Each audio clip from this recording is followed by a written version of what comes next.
1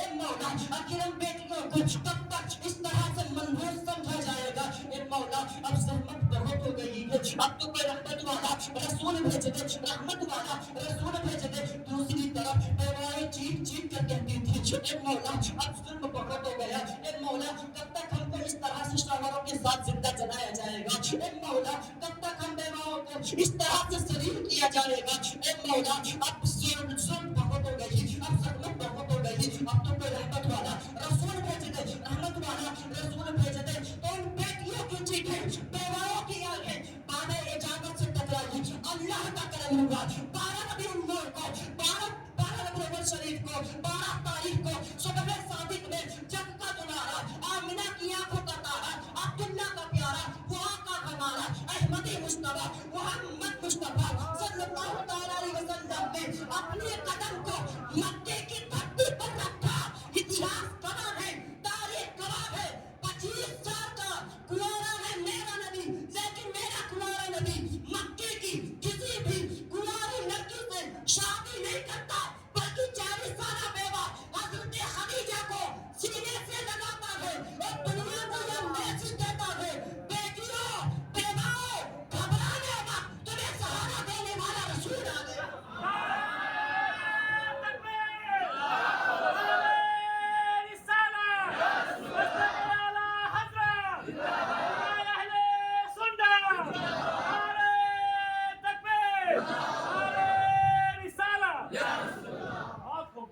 بیٹیوں بیواؤں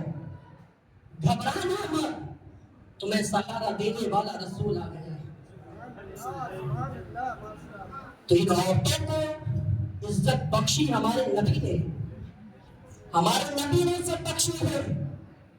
اور بتا دو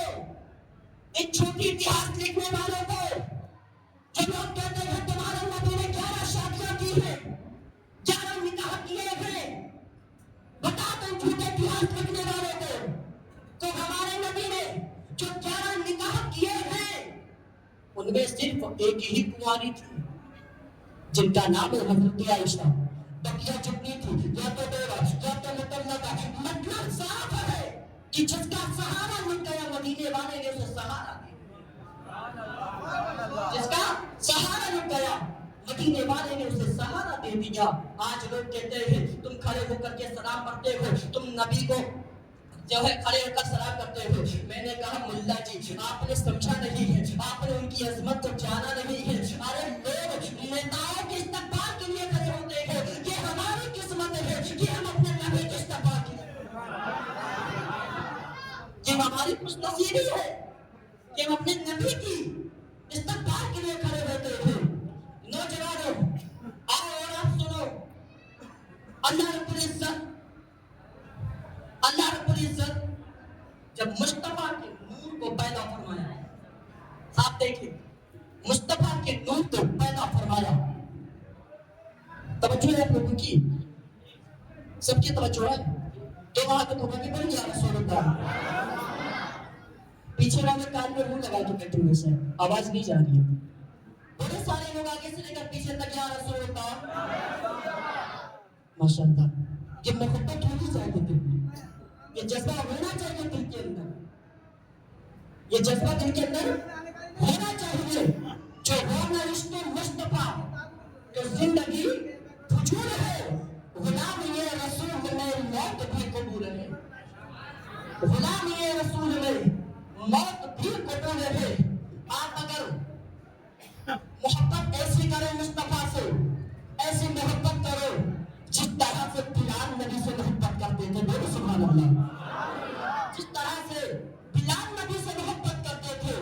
دشمن کی بولی ہے، ابو جہل کہہ رہا تھا جان بلال کو پورے مکہ والوں نے مل کر کے مارا ہے، لیکن بلال مصطفیٰ کا دامن چھوڑنے تیار ہی نہیں ہوتا،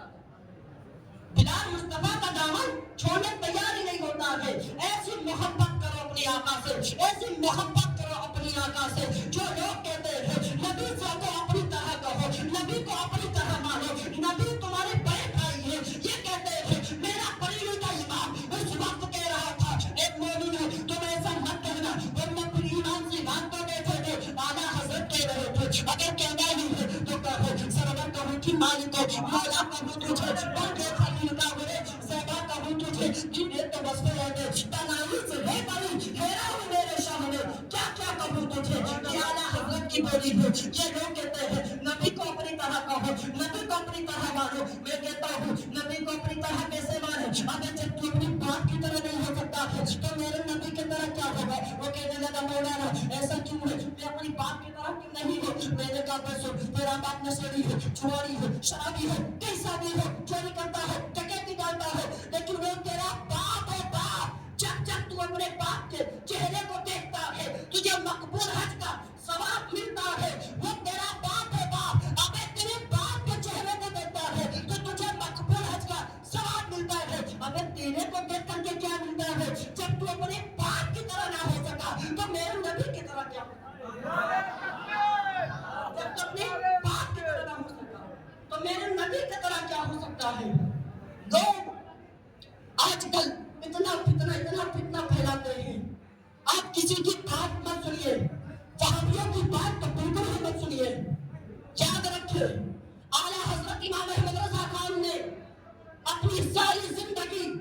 نبی کے عشق میں گزاری ہے نبی کے عشق میں گزاری ہے یاد رکھنا آج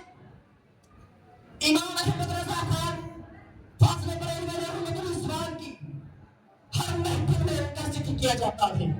ہر محفل میں ان کا یاد کیا جاتا ہے آج جس کی یادیں ہم منا رہے ہیں وہ امام احمد رضا علم کی بدولت سے نہیں بلکہ عشق کی بدولت سے چھایا ہوا عشق کی بدولت چھایا ہوا ہے یاد رکھیں کسی شاعر نے کہا تھا اے عشق اعلیٰ حضرت امام احمد رضا نے کہا تھا اے عشق تیرے صدقے چلنے سے چھٹے سجدے جو آگ بجھا دے گی وہ آگ لگائی ہے اعلیٰ حضرت امام احمد رضا خان فاضل بریلوی علیہ رحمت الرضوان فرماتے ہیں ایک دنیا سوالنا کیا اب چلنا ہے تو چل